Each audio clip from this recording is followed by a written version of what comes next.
Welcome back. In the last lecture we proved that every real number theta has the continued fraction expansion which we had constructed in a natural way. The proof depended on 4 lemmas which we were proving from the last lemma being proved first, then the second last lemma being proved next and so on. So, this is the result that we proved that each real theta has the continued fraction expansion a0, a1, a2 where these were constructed in the last lecture, but let me just remind it for you.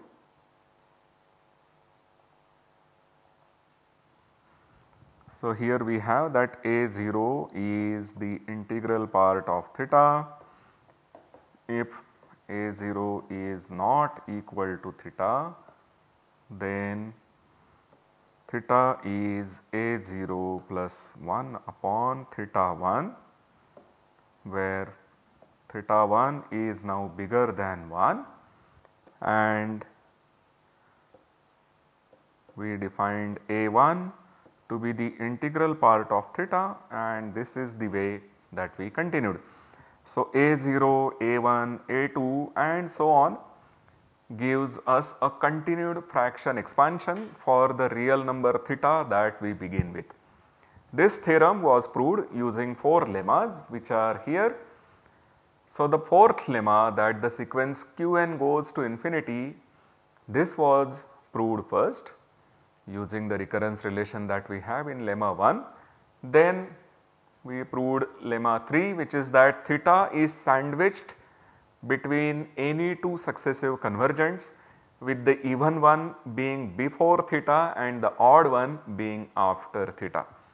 So, I had said this in the following way that the convergence or the machine which produces the continued fraction expansion will look at your number and start from the integral part of that number.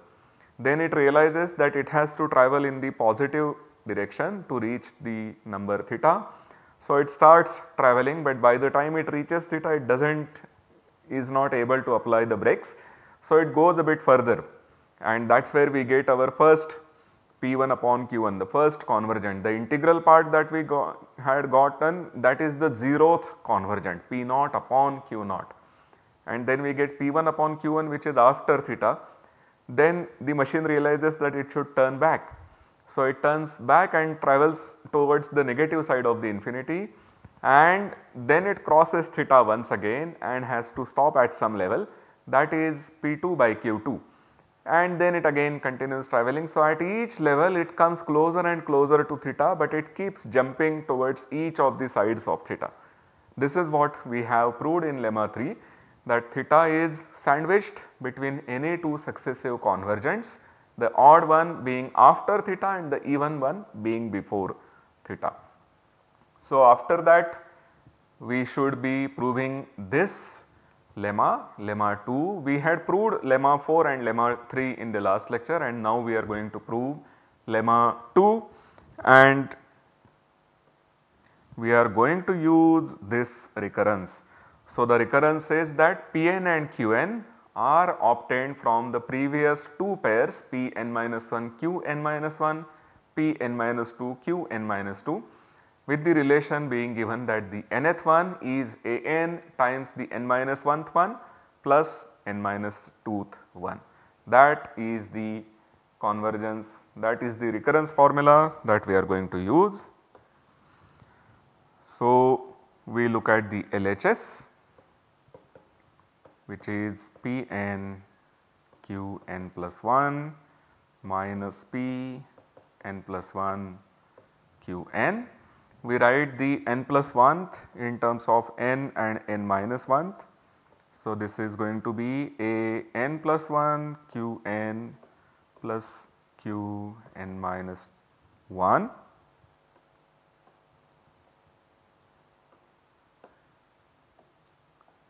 This is the formula for Qn, and then we write the formula for Pn plus 1.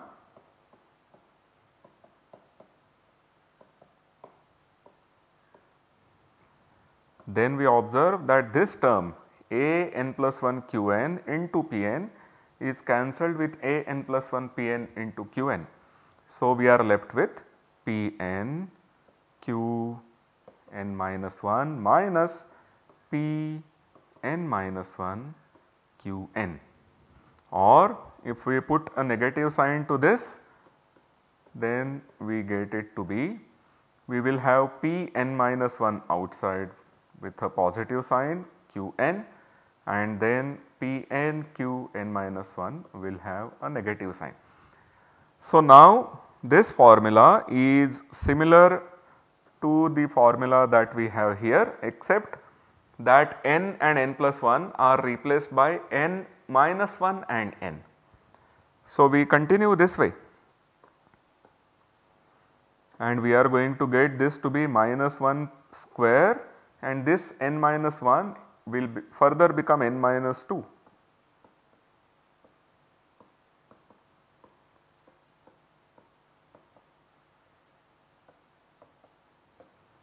And continuing this way, we will reach when we have minus 1 power n.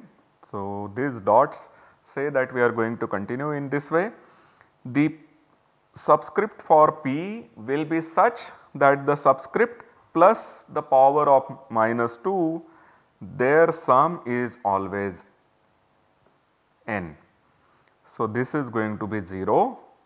This one will be 1 added to the subscript of p, and then we have p1 q0. So, p0, q0, p1 and q1, these are known to us, and using that we should be able to compute this relation.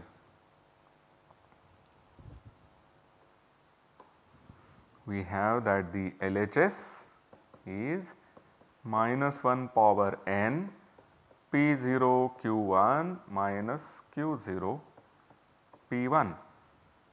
Here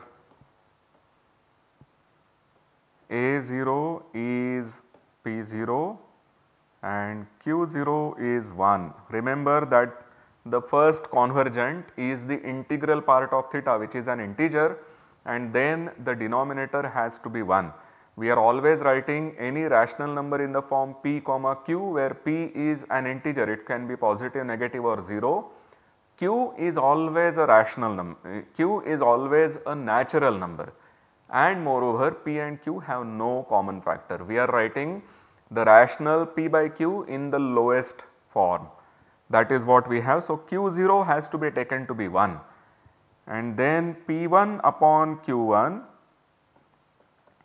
this is A0 plus 1 upon A1, which is A0 A1 plus 1 upon A1, and we observe that here A1, the denominator which is A1 and the numerator A0 A1 plus 1 are co-prime to each other.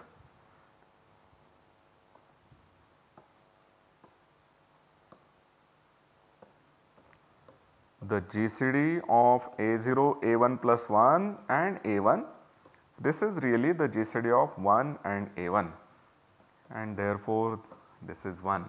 Whenever we have two numbers A and B, if you add multiple of any of those two to the second one, the GCD is not going to change. So, we have that A0 A1 plus 1 comma A1 is 1 comma A1, which is 1. A1 is positive now, because remember A1 was obtained by taking the integral part of theta 1, which was bigger than 1. A1 onwards all the integers are positive. A0 can be positive, negative or 0, but A1 onwards they are all positive. So, A1 is Q1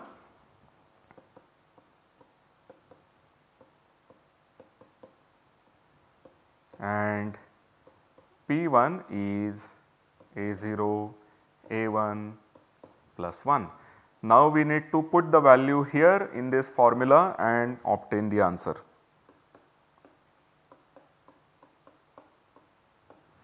P0 Q1, P0 is A0, Q1 is A1, Q0 which is 1, and then we simply subtract P1, P1 is this,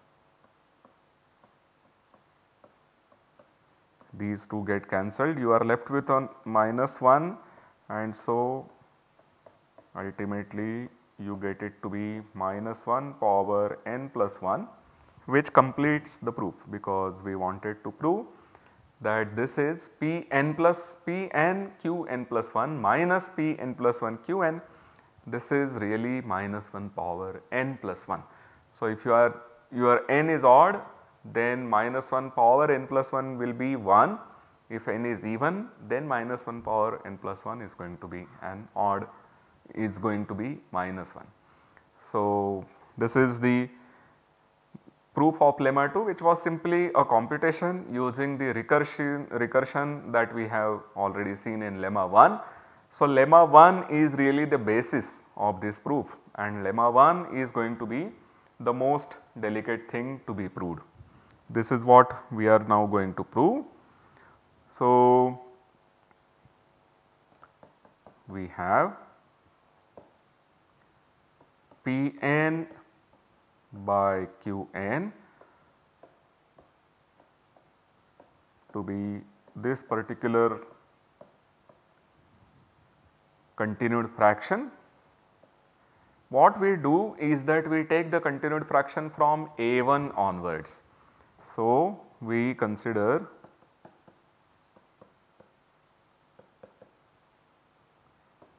Pj prime upon Qj prime to be the rational which is obtained by taking the continued fraction A1, A2, so on up to Aj plus 1.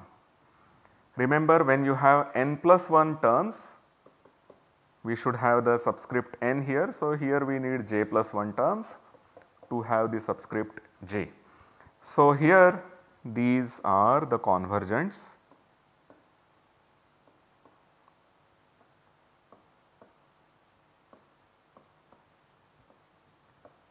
for theta 1, and we are going to use induction. I will leave the initial stage as an exercise to you, but we are going to prove, we are going to assume the induction hypothesis, which means that we are going to assume that whenever you have, instead of n plus 1, whenever you have n terms or less number of terms, then the recursion holds. This is what we are going to assume, and we prove the result that the recursion holds when there are n plus 1 terms. So, we are going to apply it to j plus 1 equal to n, that is where we are going to apply.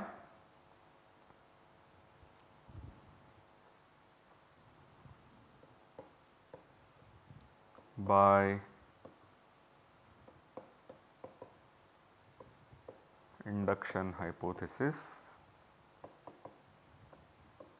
we get Pj prime equal to Aj Pn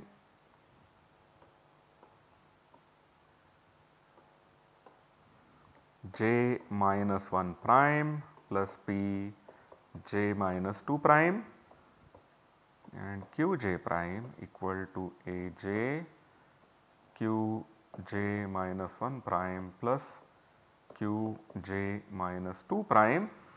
Here we should note that An was the last integer in the continued fraction expansion. For j, it is the j plus 1.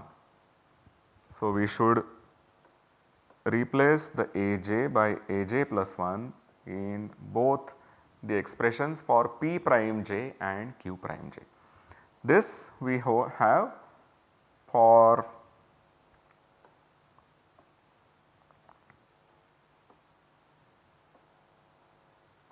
j equal to 1 onwards up to n minus 1, because we are assuming the induction hypothesis.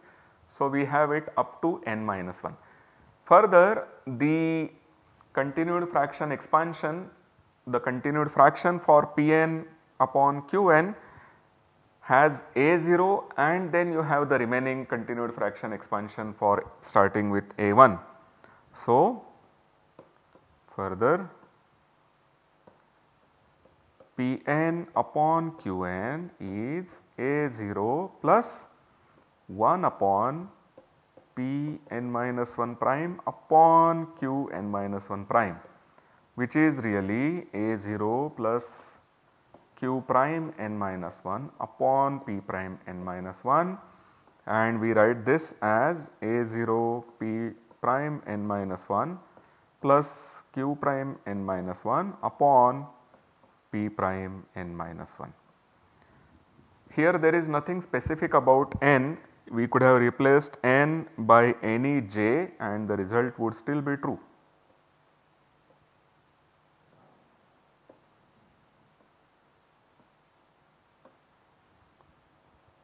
In fact, we are going to require the result for a general j later.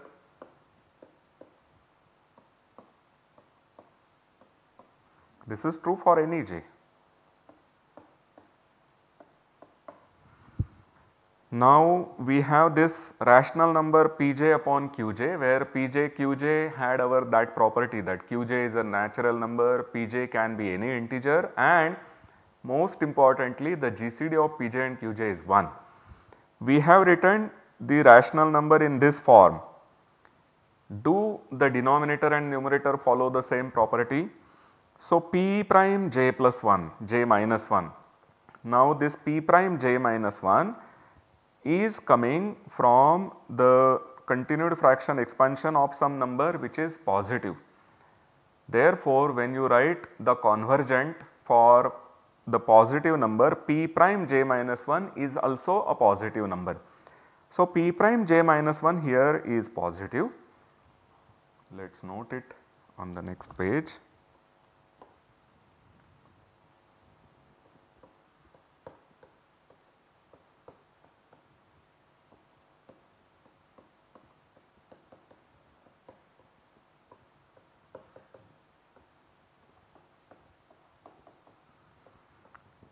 Here p prime j minus 1 is positive, therefore it is natural number, and the GCD of a naught p prime j minus 1 plus q prime j minus 1 with p prime j minus 1. This is using the property of GCD once again is same as the GCD of p prime j minus 1 and q prime j minus 1, because this is simply a multiple of p prime j minus 1, and this is 1 because p prime j minus 1, q prime j minus 1 have the property that their GCD is 1. So, we have written this rational number in this form where the denominator is natural number and the GCD of the denominator and numerator is 1, then we must have Pj equal to a naught p prime j minus 1 plus q prime j minus 1, and that qj is p prime j minus 1. So, let us once again take a step back and see what we have obtained. We have obtained a formula for pj and qj in terms of p prime j minus 1 and q prime j minus 1, and we also know that these p primes and q prime satisfy the recursion relation, because we are now going to apply this for j equal to n, and then we will see what happens. So, we are now going to put the value for j equal to n in this formula. So, we get that Pn is a naught Pn minus 1 prime plus Qn minus 1 prime, Qn is Pn minus 1 prime. Let us look at this Qn more carefully. This is going to be something which is very interesting. Once again, note that Pj prime and Qj prime satisfy the recursion where the a comes with j plus 1. So, when I look at the p prime n minus 1, I will have that it comes with a n, and we will have n minus 2 prime plus p n minus 3 prime, but using this formula once again we see that this is nothing but a n q n minus 1 plus q n minus 2. So, the formula for Qn, the recursion relation for Qn has just come out very easily. That is because for Qj we had a very simpler expression in terms of the P prime, and P prime by induction assumption satisfies the recursion relation which is here. So, you have Qn which you write in terms of P prime which has this recursion relation, and then you write these P primes back in terms of Qn's and you get our recursion relation for Qn. So, the only thing to be proved now is this formula, and remember we will need to use this formula. So, Pn is A naught Pn minus 1 prime plus Qn minus 1 prime. This is coming from the Pj's in terms of P primes and Q primes.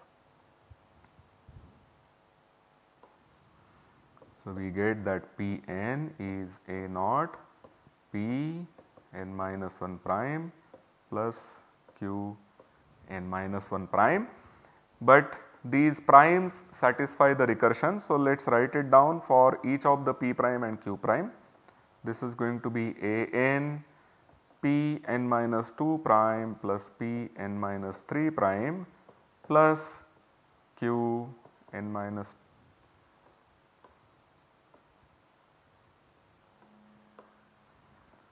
A n Q n minus 2 prime plus Q n minus 3 prime. I will take the multiples of A n on one side,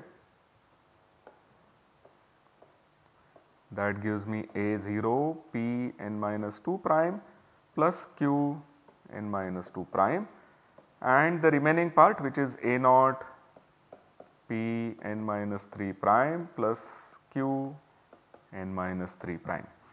Now, using the recursion that we have obtained here for P in terms of Q and putting, so note that the jth P is obtained from j minus 1th P prime and Q prime with the A naught multiplied to P prime.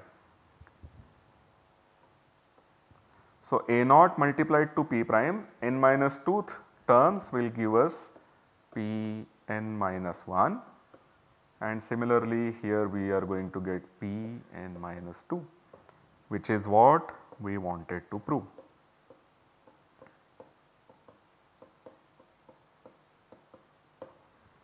The recursion relation for P. This completes the proof. So, just to recall the all 4 lemmas for you once again. Lemma 1 gave you a recursion relation for P n and Q n in terms of the P n minus 1, P n minus 2, Q n minus 1, Q n minus 2 and the integer A n. Using this we proved that essentially these Pn, Qn, Pn plus 1, Qn plus 1, these are in some sense co-prime. They, if you write them in a 2 by 2 matrix Pn, Qn, Pn plus 1, Qn plus 1, you are going to get an invertible matrix, because the determinant of this matrix is going to be plus or minus 1. Invertible in the sense the inverse will also have integer entries. That was the essence of lemma 2. Lemma 3 told you that theta is sandwiched between any two successive convergents, and lemma 4 told you that Qn go to infinity. So, once you have that theta is sandwiched between any two successive convergents, you will look at the distance between any two successive convergents. Using lemma 2 we see that the distance is less than or equal to 1 upon Qn Qn plus 1. Therefore, theta is at most 1 upon Qn Qn plus 1 from the nth convergent Pn upon Qn, and as Qn goes to 0 infinity, the 1 upon Qn Qn plus 1 is going to go towards 0, and therefore Pn upon Qn converge to the theta.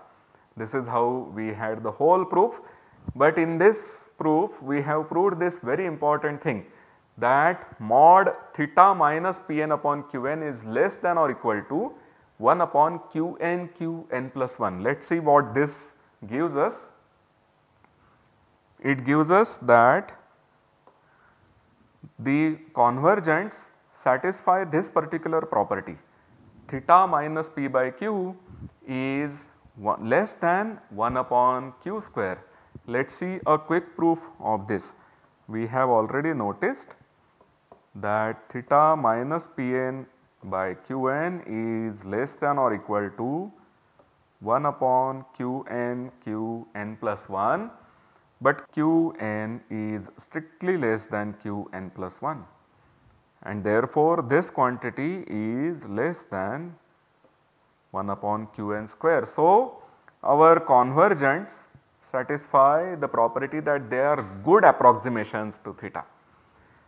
So, we have proved that if you take a real theta, you have a continued fraction expansion for this real theta.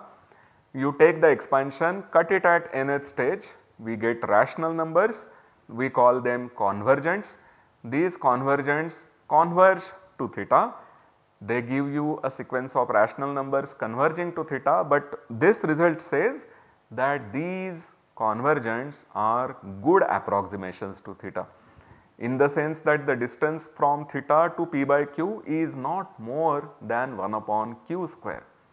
So, these are good approximations to theta. We will in fact later see that these are the best approximations to theta. We will have some small condition and say that if you have any rational satisfying such an inequality, and I am saying such an inequality. So, I am not saying exactly this inequality, we are going to add something more to the denominator here. So, any rational satisfying such an inequality is in fact a convergent to theta.